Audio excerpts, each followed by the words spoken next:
Welcome, listeners, to www.ironradio.org, the website and podcast for all things strength sports and sports nutrition. With your hosts, Lonnie Lowery. Remember, Phil is like a gnarled old oak tree held together with scar tissue and bone spurs. Rob Fortney. And I'm telling you, the pain that I would suffer was beyond excruciating. And Phil Stevens. Do it, Rob. You'll kill all those nerves. Thanks for listening. Good morning, everybody. Go to strengthguild.com, strengthguild.com. Scroll down to the Iron Radio collections, and we've got new shirts and new banners for you to support the show. Everything from just a regular banner, a regular shirt, to ones with sayings on them, like Lonnie's Phil is like a gnarled old oak tree shirt. And some news for you, we're going to have some contests for people who own these shirts and things. So if you support the show, we'll let you more on that later. So if you get in on these early, you can be one of the first people to win some prizes. So thank you very much. Go check out the site, strengthguild.com. Scroll down to Iron Radio Collections and support the show. Welcome, Iron Radio listeners. This is Lonnie Lowery. I'm an exercise physiology and sports nutrition professor of about 20 years, and I'm a former competitive bodybuilder. Hey, this is Phil Stevens. I run Strength Guild. I'm a powerlifter, Highland Games athlete, getting ready for the NOV meet that we're promoting, so it's a good time. Well, hey, let's talk about that. I mean, any developments or... No, we got a few more, numerous signups. So we got athletes coming from as far away as Canada so far, and we had several more sponsors come on board. So that's the big one, is just pushing and just getting the word out is really all that we're at now. We're just getting people to show up. So it should be a big day. We're blocking off like 6 city blocks. So how do they I don't want to make this sound like an ad. Everybody, we did not plan this at all. I'm just being transparent. But so how do people find out? Like if they're like, I'm a Highland Games guys or something there for me, you know, like where do they go for info? WindlersNOVmeet.com. Okay. And then if you click on the 2020 meet, it shows you there's the Highland Games sign up, the Strongman sign up, the NOV meet sign up, and spectator tickets. So okay. All of it there in one spot. So yeah, should be a good time. So. And you said it's mid-June. When was it again? June 13th. Okay. Yep. Other than that, man, there's not a lot going on. Getting ready for the Arnold. It's coming right up. I got my hotel booked. Yep. So. Yeah, everybody. Down there. Yeah, we've got some plans. You know, we'll be down there walking around. Maybe we'll see you in an Iron Radio shirt and toss you a gift or something like that. Do a little contest. Yep. Yeah. There you go. So. Okay. Yep. Other than that, we got breaking news. I just saw this last night. The Mr. Olympia competition sold. That and Muscle and Fitness. He bought both of them. So a gentleman named Jake Woods, the promoter of Wings of Strength, he says he's an Arizona-based fitness industry insider, has acquired the rights to the biggest bodybuilding brand in the world, as well as the acquisition of Muscle and Fitness. And his primary motivation for acquiring the Olympia is to bring the event back to the fans. It's a dream come true to take ownership of some of the fitness industry's most celebrated brands. You know. So I don't know. We'll see what he can do with it. It's been kind of on its way down for a little while. That's my thought too. Yeah. What's he gonna do? What's he gonna do with it? Right. Yeah. Both of them. The magazine too. Right. Yeah. Yeah. Exactly. So from what I hear, it's just going. There's going to be no longer any hard copy. It's going to be just online. But yeah. So we'll see. We'll see what can happen to the Olympia. So. All right. Well, let me ask you, old man. So my bias is that when things go completely online, they sometimes, if they earlier had a print copy, the online move slightly at least suggests that it's circling the drain. But is that just me being old? Because, you know, or do you think... I'd say that. It's inevitable, right? Inevitable to move online. Yeah. So, right? I mean, so, and today it's just, I don't know how magazines stay alive, but... Right. Well, yeah, electrons are free, more or less, you know. And that's coming from, I would rather have a hard copy, personally. But we're in the minority nowadays. Well, that's what I mean, and that's me. That's why I'm checking with other people, because my bias is whether it's a scientific journal or something like a Muscle Mag. When it goes completely online, it almost suggests that either the resources aren't there to print it anymore, the money's gone or something like that. But then again, to your point, it's just everything's moving online. So maybe that's just me being old, and I'm willing to admit that, Yeah. So. But yes, like you, I want something on my coffee table so I can, because it's a reminder. It's a visual reminder. Oh, hey, I'll leaf through this, as opposed to having to sit down and decide to come up on my own, myself with, hey, I'm going to go browse around for the Muscle and Fitness Online thing. Yeah. Anyway. Okay, well, I have a little bit of nutrition kinds of news, but before I do, everybody, the topic for today is going to be communicating with your physician. So this was obviously a recent tip that we got, and it's a good one. And before it goes cold, we just wanted to talk about it. So we're going to talk about 10 temporary or purposeful oddities that you might want to discuss with your doctor if you're a bodybuilder or a powerlifter before she or he decides that you're, on your deathbed or something. So, communicating with your physician is going to be the topic today. Let me turn to some of this news. Strength and muscle sport news. This first one's very brief because I think listeners already know, but because this is my field, it caught my eye. This is from Marilyn Cornelis, the American Journal of Clinical Nutrition, so the premier journal. The title is Coffee and Type 2 Diabetes, Time to Consider Alternative Mechanisms. So they looked at more than 25 cohort studies across the U.S., Asia, Europe, all over, really. And they looked at the relationship between type 2 diabetes and coffee consumption. And they provided some numbers in this new study. Each additional cup of regular or decaf coffee consumed per day is associated with a 9 and 6%, respectively, drop in type 2 diabetes risk. So the regular coffee actually reducing diabetes risk a bit more than the decaf. And that's interesting because I think decaf, in a way, is sort of like pre-brewed, even if it's just sort of rinsed with water, and then they try to remove the caffeine and put everything else back. But I don't think they can perfectly do that, right? So you end up with a loss of some of the antioxidant, maybe the chlorogenic acid, the phytochemicals. But 9% drop for each cup of regular and 6% drop for each cup of decaf. And the interesting thing to me is that acutely, that's often reversed, whereas the caffeinated coffee might actually not be as good because the caffeine stimulates your adrenal glands, right? And you get in this little bit of fight or flight kind of stimulation phase, and that would actually raise your blood sugar. So acutely, it might look a little different, but chronically, the real coffee is working better. And to me, it's hard for me to bring myself to drink straight decaf, but it says the consistency is remarkable considering a cup of coffee, the definition, can vary so much, right? So, do you put milk in it? Do you not? Is there sweetener in it? Is it not? Is it Robusta? Is it Arabica? You get the idea. Yeah. So, I mean, to me, it's, again, thinking from the bodybuilder and powerlifter perspective, it's just a better pre-workout, right? Because if you chronically just live on Monster and pills and powders, it's going to screw. It's going to screw with your carb handling, and the coffee over time is going to help. And that's some of the stuff that we just submitted to present in Seattle, actually, end of May, which is even in young people, it seems to be helping because a lot of the data are on, middle-aged, pot-bellied guys that could use a little help. But, even the younger, active people, it seems to be helping some. I wasn't convinced that would happen, and that's why we researched it, right? Because people are so young and fit, they've got more muscle mass and better glucose disposal. Can we boost even these young paragons of virtue, and it looks like probably. So that's pretty cool. Next, dietary fat gets personal. This is from the Institute of Food Technologists.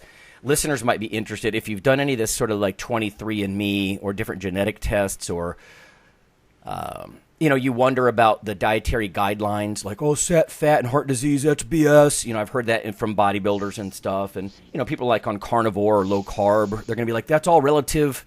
If you're not eating all the carbs, it's not nearly as damaging. And so anyway, those general guidelines, like don't eat saturated fat or don't consume extra salt, sometimes it affects some people more than others. So that's why they're talking about this dietary fat thing. Does fat affect people differently? So it says a growing number of consumers believe that standardized nutrition advice is too broad.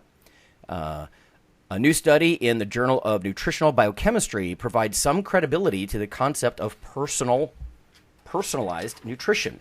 And of course, dietitians have done this for decades, right? That's why we do a workup on someone, from their medical history, drug history, meaning medicines, of course, all the different kinds of things, food preferences.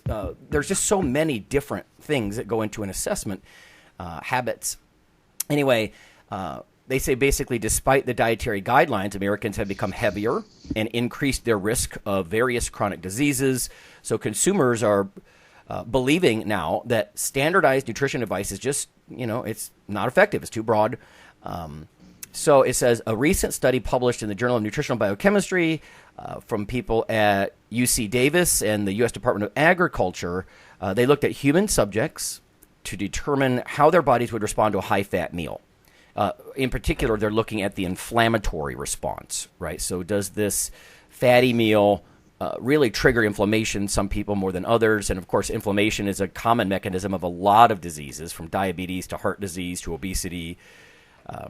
So it says they gave them a meal equivalent to a hamburger, fries, and ice cream shake.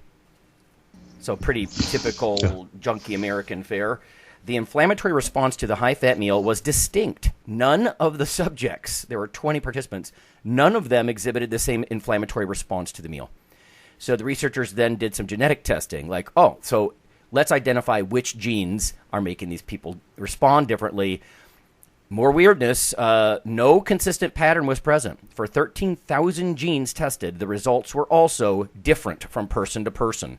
So they weren't even able to say, you've got this genotype, you got this pattern of genes, and that's why you're a low inflammatory dude, right? That kind of stuff. They weren't able to do that. So no consistent inflammatory response, no real patterns they can sink their teeth into with all the genes that they looked at. So it says the study does not provide enough information to design customized nutrition plans. It basically just says people are different, but in a sense, we don't know why yet. So it does go on to say that, of course, there are lots of personalized nutrition tests that are marketed to consumers so they can guide their diet. And again, here, this is a very top-end study saying we're not there yet, right? We don't know. We can't look at that. And honestly, if you look at some of these companies like 23andMe, they'll say, listen, this is not medical advice. This is just information. So I thought that was interesting, some personal nutrition. And the last one, before we go to a break here, is about allulose. So if people aren't familiar, allulose. Something ends in OSE, of course, it's a carb. So allulose is in the spotlight as far as the added sugars deadline for food labels. So you're going to start seeing allulose in foods if you haven't already, everybody. So this is, let's see, by Keith Nunes from Kansas City. The Food and Drug Administration's decision in April, this is the past April, of course, to use its discretion in allowing the ingredient allulose to be excluded from the total sugars declaration on food labels is, of course, in the spotlight. So consumers view the impact of sugar on their health as problematic. So people are demonizing sugar. It says the International Food Information Council Foundation, in 2019, they did a food and health survey, and consumers ranked limiting sugar as the number one change that they wanted to make in their diet. I think that's probably not too far off the mark. Number 3 on their list was eating less carbs. So again, similarly, not just limiting sugar, but carbs overall. It says the FDA will begin enforcing the mandatory declaration of added sugars. So added sugars is a new category in the carb portion of a food label. And now they're enforcing it as of January. So now, right, already passed. So it says the latest data suggests that allulose is different from other sugars in that it's not metabolized by the human body in the same way as table sugar. And that's according to Susan Mayne, M-A-Y-N-E, PhD, director of the FDA's Center for Food Safety and Applied Nutrition. It says allulose has fewer calories, produces only negligible changes in blood sugar and insulin, and does not promote tooth decay. So again, look for people to fall over themselves to try to sweeten foods with allulose, because if the feds are allowing, extra exceptions and loopholes for allulose, people are going to use allulose, and it's only got a fraction of the calories of real sugar. It's not 4 calories in a gram, that's for sure. I think it's like a tenth of that, but I'd have to look that up. And then I pulled up, if anybody's interested, the FDA source for this article. It's just an FDA brief. FDA allows the low-cal sweetener allulose to be excluded from the total and added sugar counts on nutrition facts labels and supplement facts labels. And the media inquiries, if you're interested, you can look up Nathan Arnold at the FDA. So I anticipate there's going to be a lot of health food, like protein bars and powders and stuff like that. They're just going to start using as much allulose as they can. And, we'll have to see what it does to people. Does it give anybody any kind of gastric upset, or is it just a great carb that actually fixes a lot of our concerns? We'll have to find out. All right, so let's go to break. We're going to come back, and I'm going to ask Phil, and I'll divulge some things. 10 things that you should probably communicate with your doctor about before she calls the ambulance. So we'll be back.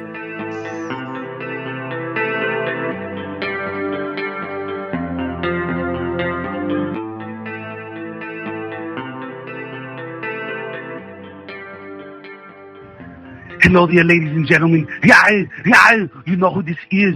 So I'm here to tell you about Dr. Mike T. Nelson's new book, Why You Should Eat Keto. I don't do it because, look at me. Come on, I'm fabulous and I'm fantastic. Anyway, you should text the Keto ebook, all in one word, to 44222 to receive your free copy. Do it now!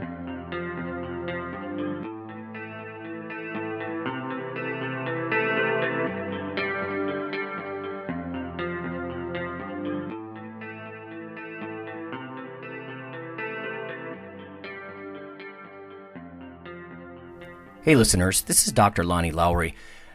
If you've ever had anyone critique you on your protein intake as part of your weightlifting lifestyle, oh, you poor meathead, all that extra protein is going to rot your kidneys or weaken your bones or dehydrate you or give you gout or who knows what. There is a book available. You could simply Google CRC Press and Lowry. And what I've done is reach out to experts all over the world and create a book, a single compendium that you can hold up and say, this is why I consume extra protein. This can be very valuable when you're being quote-unquote educated by various professionals on the topic. There's an enormous amount of literature in this book on the safety, the effectiveness, how protein works in cells, the history of protein and weight trainers, much more. So again, please check out CRC Press and Protein and Lowry. You can just Google that, and full disclosure, I do make a small single-digit royalty on the book, but that's not why I did it. I did it so we can all have something, our particular population, to both defend what we do and to inform our nutrition and our eating. Thanks.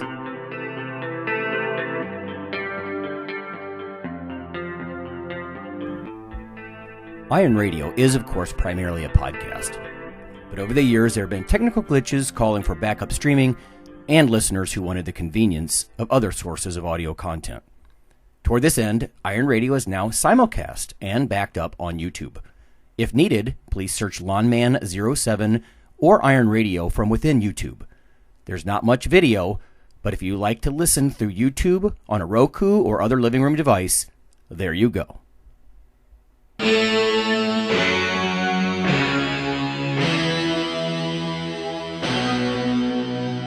Like your weekly fix of Iron Radio?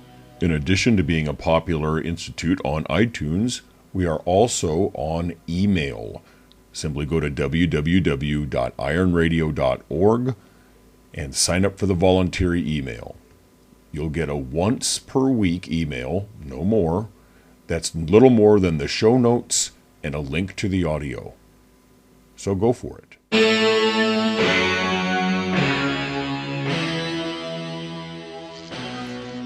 All right, guys, we're back. It's Phil and Lonnie, and we're going to talk about things to communicate with your doctor, like oddities, right? that you might have experienced and you wouldn't want a medical professional to misdiagnose in some way because it doesn't fit any type of norm. Let's start with one that affects, I think, every listener, Phil. What about, like, muscle pain and soreness that affects daily movement? I'm not even going to ask you if you've ever experienced that. Oh, God.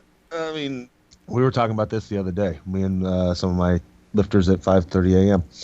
The weird thing about it is, like, she works in the office as an IT person, and she's like, it's just weird that I'm always in pain from sitting and this and that, and I look around and my coworkers don't seem to be, and they don't train, and but the weird thing is like, even at our worst, we're better than them physically. Yeah. So that's a weird one to swallow. It's like, yeah, we might be in pain, or are we just more attuned to it? I don't know. And don't accept it. Like a lot of people, well, okay, I got low back pain, I'm done. You know, Right. They're just done for life. Right. I can't train, I can't do this and that.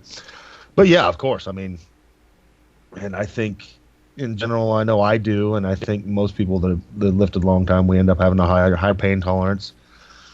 So like a 1 to us is a 4 or 5 to somebody else, and so we're just always dealing with something. Yeah, aches and pains and this and that. Yeah, it's good to mention a scale, right? Yeah, because if you're going to say my pain is, I mean, I think a lot of us with joint pain and stuff like that, especially after you've been at it for a while, you probably walk around in daily life like 2 on a 10 scale. You're never a 0, Yeah. probably. No. So yeah, so your 0 is actually a 2. Yeah, right. And it just gets skewed. Yep.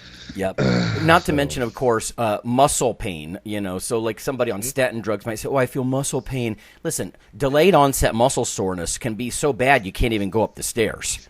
Yes. Like when your quads and your glutes are wrecked, you're leaning on the handrail, right? And I think a physical therapist might look at that and be like, oh my God, you need immediate attention. No, I did this to myself, It's okay. It'll be gone in a couple days. Right, right. And it's gone in 3 days, probably max, yeah. Yeah, Yep. so there's definitely some of that going on for sure. In fact, I was laughing about this months ago, but there used to be an ad on TV. I think it was an Advil ad, and a guy changes a light bulb, and the next day they show him rubbing his shoulder like, oh, my shoulder's sore. I'm like, Jesus, man, from changing a light bulb? Yeah. Wimp. DOMS from delayed onset muscle soreness from changing a damn light bulb. Yeah. Like you said, it makes you almost weep for the sedentary person out there. Yeah. And I should add to this blood enzyme levels, right? Because when you're sore, oftentimes those are going to coincide with things like creatine kinase, or there's ALT and AST. There's a lot of enzymes that a physician might say, oh, my God, you're off the charts. You've got liver damage. You're having a heart attack. That actually happened to a friend of mine who was a martial artist. We were martial arts guys together when we were young, and after decades off, he got back into it, like a 3-hour workout. But he actually ended up with rhabdo. I mean, he way overdid it. Yeah, way did it. Yeah. And that's dangerous, of course. Yeah, Yes. but I mean, CK by itself, without other like dehydration and comorbidities and stuff like that, you can get really high. And in and of itself, it's if it's spilling out of your wrecked lats and glutes and quads, that's not for the same reason, right? If you purposely did a lot of negatives or eccentric work, you're going to get sore as hell. Your CK is going to get real high. So think about it like an average person might be around 150 units per liter. Dude, I've been over 1,000. So, if a physician saw that, he'd be like, dear God, man, what tissue is destroyed? Now, to be fair to the physicians, a lot of them know that, of course they do, that there are isoforms. There are parallel, it's like slight differences in these enzymes depending what tissue that they're coming from, or like LDH is another one. But if all you do is look at total levels and you're not getting these isoforms, yeah, you could have a diagnosis that was. I've even had people say they were turned away from the Red Cross. They're like, you have liver damage, and we're afraid that you've got like hepatitis. You can't give blood. And he's like, I just squatted, So then, of course, they wait a week, they go back, and then they're normal, and then hopefully they can give blood if they're not put on some kind of blacklist. Yeah. So yeah, temporary. I mean, that's the thing with a lot of these things. The next one also, Phil, is temporary. You've talked about it, I think, last year. Blood lipids can change, like your HDL and LDL. right? Yeah. So, I mean, sometimes when you do extreme sports, weird changes are going to happen. I can tell you back in the day when I was experimenting with pro hormones, all in that era and that kind of stuff, and my HDL would get low. It would get low. Yeah. I mean, I've seen studies, guys who use Winstrol, stanozolol, the anabolic steroid, their HDL can go down to almost zero. Like, recommendations are usually 60 or higher. Even high androgen men are usually 40 milligrams per deciliter or higher. So to have it like 4, you can't go through life like that. And unfortunately, in fact, I think that's one of the things that happened to the former pro bodybuilder Mike Matarazzo. As I remember, he had a lot of problems, and I really got the impression that, you know, he was one of those guys, always looked like he was in shape, you know, like almost contest ready. And the guys who stay like that year round, if they're on something like Winstrol all the time, you can't do that, right? That's like the old school guys would do that, like a finishing med or something like that. And I'm not condoning this, right? I'm pointing this out, but it's important to know you're not completely screwed. Like, literally within 4 to 6 weeks coming off of something like that, your HDL levels rebound enormously, basically back to normal. So, and again, it's a temporary kind of thing with blood lipids, and it could be from any number of things. I mean, obviously, diet affects HDL and LDL, you know, or if your triglycerides are high, you could take fish oils and reduce those. I mean, temporary stuff, right? So, I mean, from your perspective, like, how quickly do these things change and stuff like that? Well, and that was a big one. Like with me, when I went in and got mine checked, it was right after a meet. And I wasn't expecting, I have never tested high on my cholesterol. Yeah. It's always been good. And I went in there and it was bad. I mean, it was way bad. Yeah. But it'd been a while since I tested. And now I'm 44 or whatever.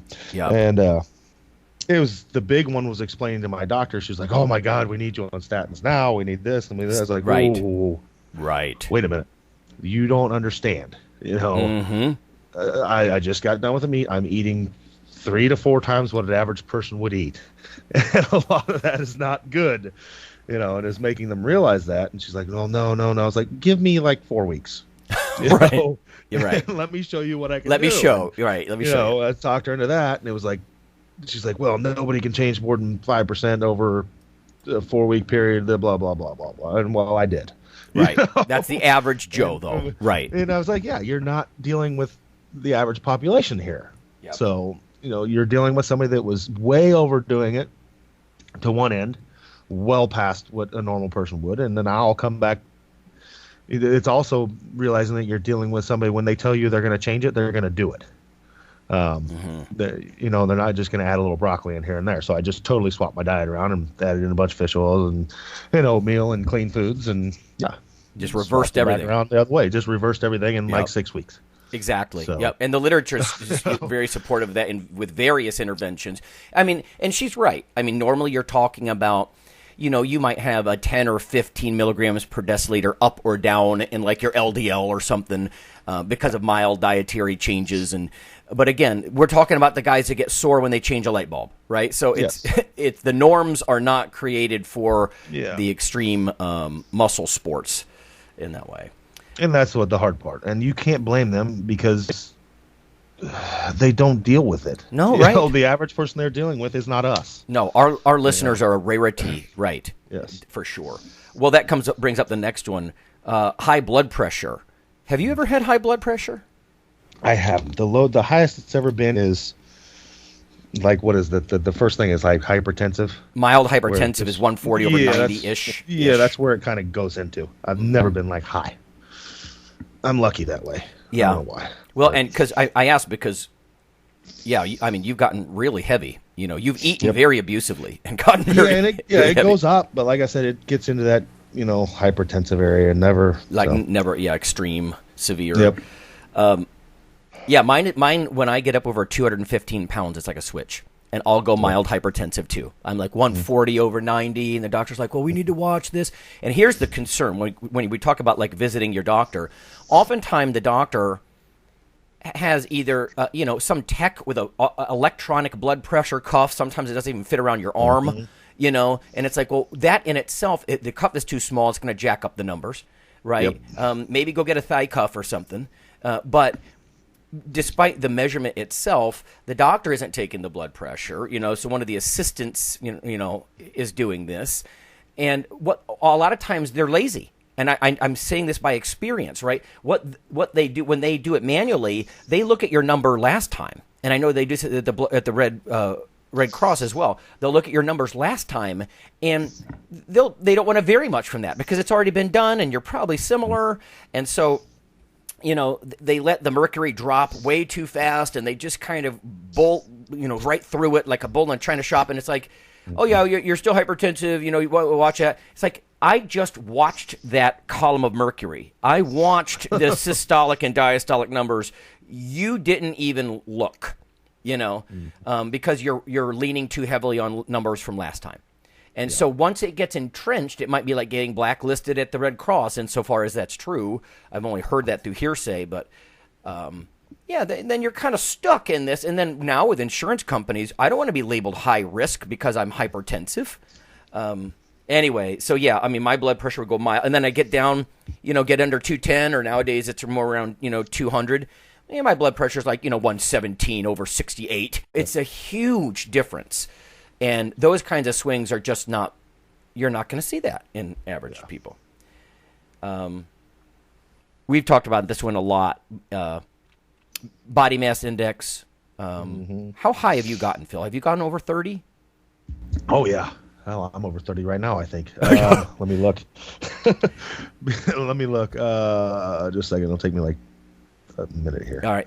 I'll ramble for a minute. Mine's 29 right now, and I don't plan on getting any smaller than this, right? Mine's gone 31. I've never been more than 31, though. Again, weight for height, everybody. We're talking about kilos divided by height in meters squared, right? You get a single number. The highest I've been is 39.7. Oh, Jesus, Phil.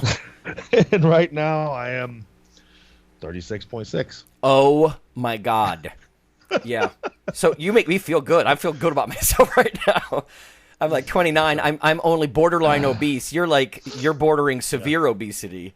Yep, I'm up there, man. I'm right in there. Well, and again, this will piss off everybody, right? But I've had this happen to me myself personally, right? High risk insurance, because the automatic systems, everything's so automated these days. If your blood cholesterol goes over the limit by 1 milligram per deciliter, or your BMI goes up, BMI of course is not body composition. Phil, me, our listeners, a huge amount of that BMI, of course, is muscle mass. I'm not saying we're 100% muscle mass and ripped to shreds. We're not. Yeah. But a huge portion of it is muscle mass, and that doesn't carry the same risks, inflammatory and other. In fact, I was just reading a paper the other day that people with enormous muscle mass, they dispose of blood sugar better because you've got more of a gas tank to put it in. It's very interesting stuff. But yeah, so here's let me ask you this one. This is sort of related to being very heavy. Waist girth. Now, I have been in the past quite lean, but when you squat a lot, I think you stretch out your abs a little bit, or I mean, God forbid, I've never even worked out with someone regularly who used GH, but people with GH belly and stuff like that, like you can be quite lean, and that waist girth measurement is supposed to get at this very inflammatory marker of visceral adipose tissue, deep fat. And I mean, like I said, you could clearly see my abs, and when I would relax them, if you took the waist girth at my belly button, right at the navel, you're like, oh, your waist is like 35. And then I'm like, well, let me flex my abs. And I don't mean suck it in. I mean just sort of not stick out my gut. And it's 29. It's like, well, yeah. So I mean, so in what state would you like to take my waist girth? Right? Would you like me to stand up straight and kind of slightly tense my abs, or really let my gut go because I got a lot of muscle mass around there? Anyway. No, that was both of those were a big one with like getting life insurance and things like that. Like I was way put onto in the bad realm, and then they sent the nurse on person to come and do the stuff. She's like, oh, okay. Now good. Your BMI makes sense, and this and that, and so you had to fill out these forms, and so at least they're starting to make some adjustments. Good, because I can tell you, my insurance company, I'm going to say it, was State Farm, and the guy actually said, the irony here is, Lonnie, is I have to tell you to stop exercising so we can give you better rates, right? Because that exercise, the kind that you do, is putting on too much mass and your BMI is too high. But never did he say, can I send someone out with skin fold calipers? Yeah. You know. And that's it. Yeah, they sent somebody out and did all the testing, and so. See, good. Well, that's good. That's, yeah, gives me and some they're hope. able to put in like a writer in your, this guy trains hard, type of thing. Yeah, But, some note. Yeah, God, for God's sake, put something in the notation at the bottom. Yes, exactly. Because, again, the automated systems, they just put a little asterisk, a little star, like over, you're in this risk category. No. Yeah. Not. Yeah. Not body comp. So. Well, let's related to that. I was mentioning you the other day, actually, Phil, this past week in class. I'm teaching this big lecture hall class. You know, it's a kind where you're on a stage and there's like, 80, 100 kids, whatever. Yeah. And this used to happen a lot when I was at big universities, but my school this doesn't happen a lot now. But I mentioned that we were talking about hydration, right? And I was talking about weight fluctuations. And I said, I know that some powerlifters, they will gain and lose 30 pounds in a matter of days because they dehydrate, they get on the scale and weigh in, and then they blow back up. And they didn't believe me, dude. They didn't. The students are like, look at me incredulous. I said, well, first, remember, 30 pounds is only 10% of the weight of somebody who weighs 300, right? So there's that. We're talking about large mammals here.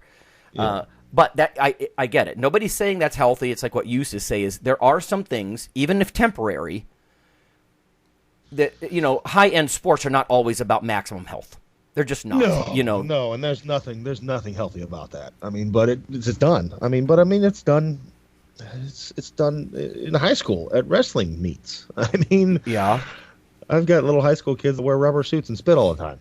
Yeah, yeah, I did that as a kid, actually. And I think luckily it's becoming a little less prevalent. But yeah, that's a lot. And like my last time doing it was my last, and I'm just too old.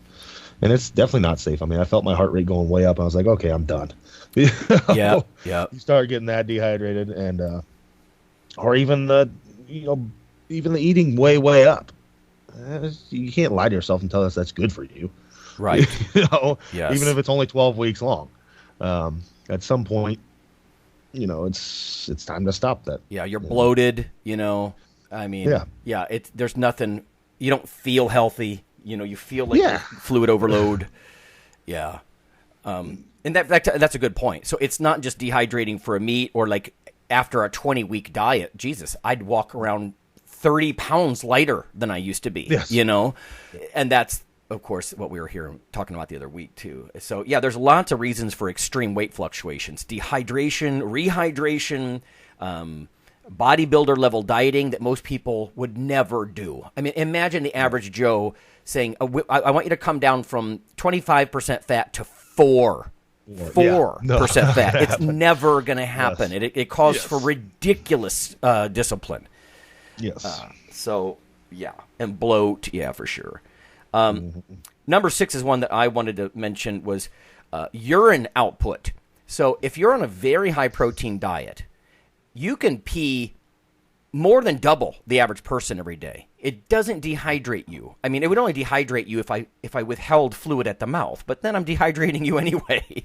So, but the point being is, average urine output is like 1.2 liters a day or something like that. And when I've done a lot of my kidney function stuff, we collect urine for 24-hour periods.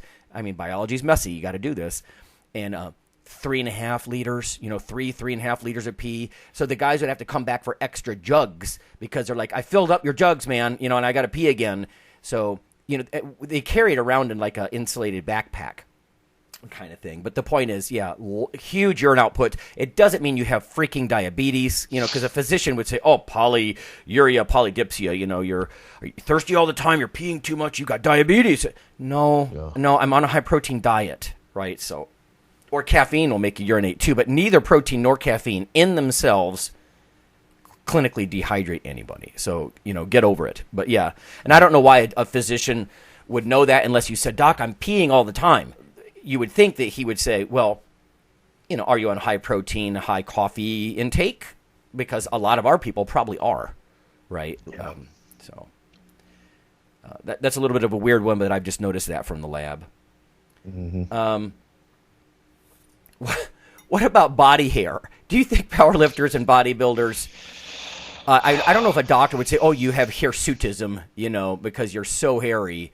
But like bodybuilders shave, and it occurred to me mid-career maybe that a lot of this was not just to show the definition in the muscle, but because body hair is if you're naturally really high testosterone, you have more body hair, and it really becomes kind of gross. But I don't think powerlifters think about it that way. Like, you're not as pretty.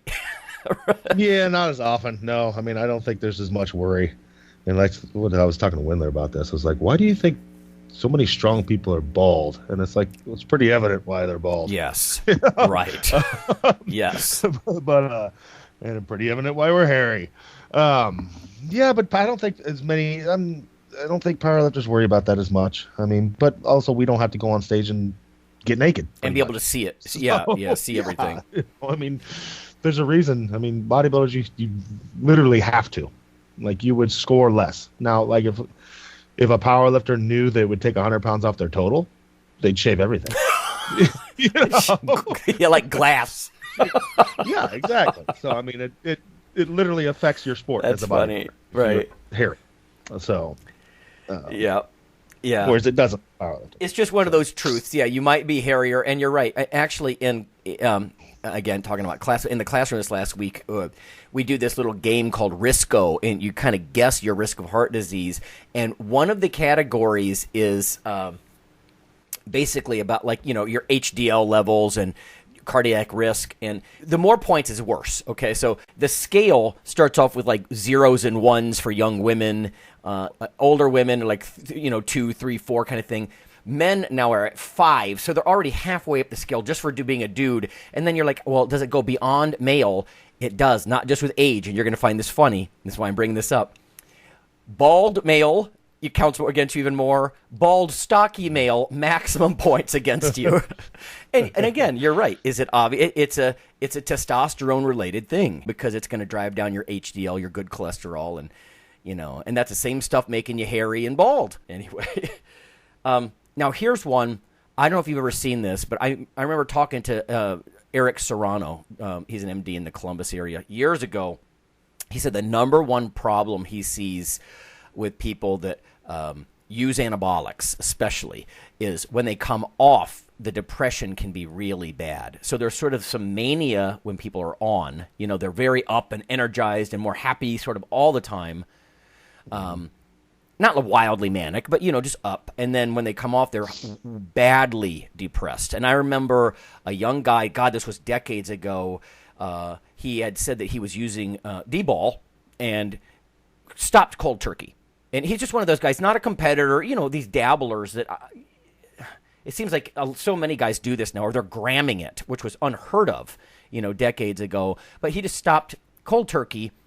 And again, a lot of this is hearsay, but, these are just stories you hear when you go live this lifestyle.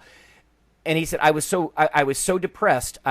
He worked a night shift, and he's like, I'm standing there on the assembly line bawling and trying to hide it from people. And he's like, and there I am crying. I'm so depressed for no real reason other than biochemistry, Yeah. But it kind of, it made me sad for him. I'm like, why didn't you... Can't you taper or something, man? Like, what? Yeah, don't do that to yourself. Yeah.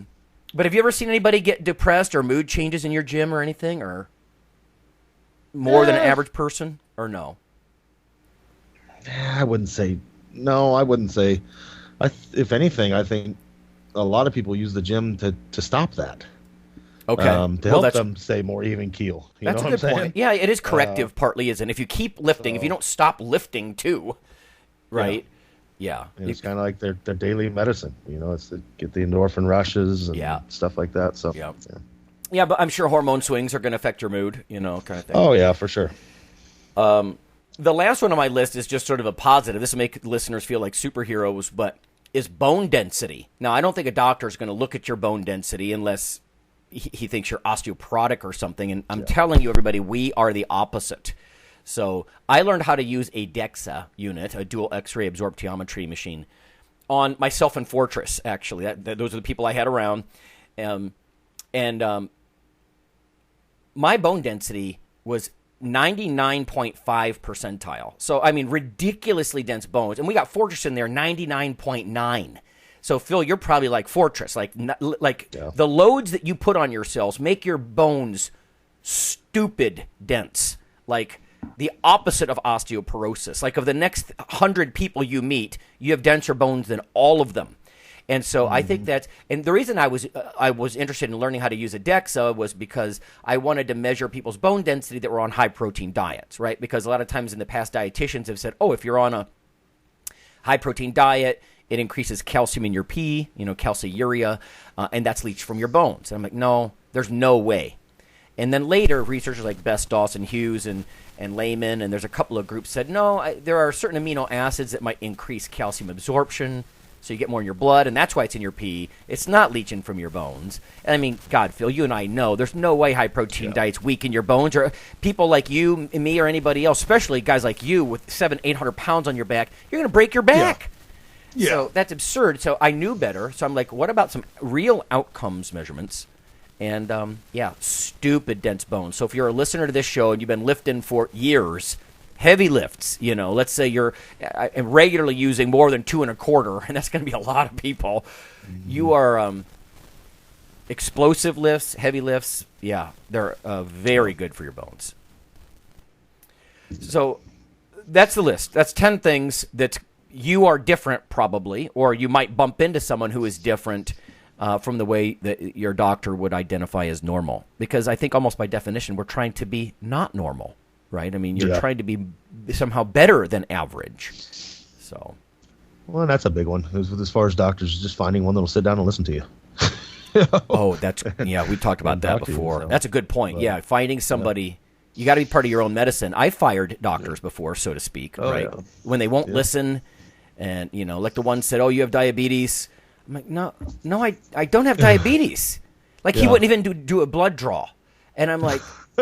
Or one of them, I went in, I'm like, I think, am I low T?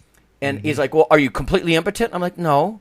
He's like, well, then that's not your problem. I'm like, you're already doing a blood draw for lipids. Can't you just run? You already took the blood. Like, run the tests.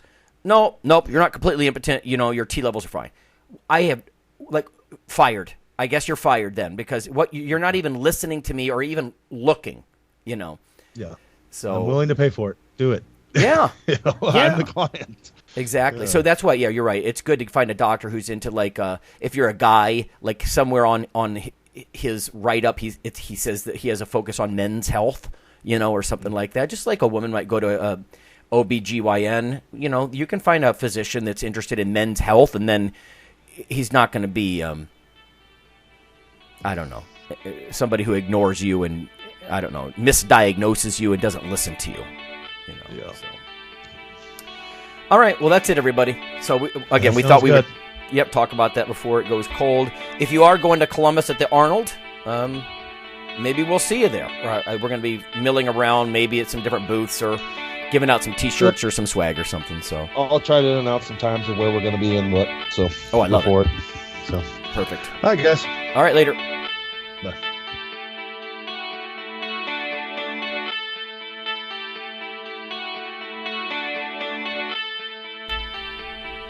Hey listeners, have you seen the store at IronRadio.org? There are 3 halls in the store. One for Phil, one for Fortress, and one for myself, Dr. Lowry. And they're thematic. So you can go into our Halls of Iron store and choose based on your goal. If you need something to learn or read or something nutritional, you can look in my store. Lonnie's store. If you want something about injury prevention or competition, then take a look at Phil's Hall of Iron. And if you want something about motivation or daily training, Fortress's Hall has what you're looking for. There are some fun, heroic descriptors as you browse through the store, so we try to make it a little more fun than the average boring online store. And whether you're a novice lifter or someone more experienced, you can take heart that you're not wasting your time.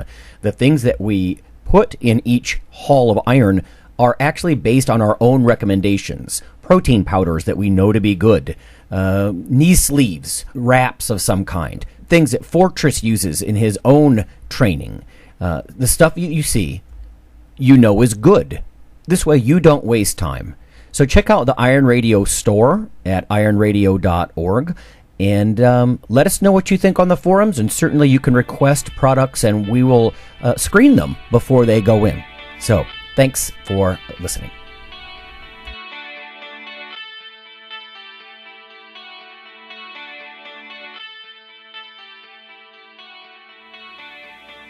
Iron Radio is accepting donations. If you like what we do, the professors, the scientists, the bodybuilding show promoters, the athletes themselves in powerlifting and bodybuilding, please consider making a donation or maybe buying something from the IronRadio.org store. We also are accepting supporting members. So for $4 a month, which is frankly less than the bank sneaks out of your account in fees, you can step up and support a form of sort of public radio for the bodybuilding and powerlifting and strength community. The Iron Radio podcast and all of the audio on ironradio.org is for informational purposes only. If you're interested in starting a diet or exercise program, it's important to check with your physician. Also seek the help of registered dietitians, athletic trainers, and qualified exercise physiologists in order to make the progress that you need.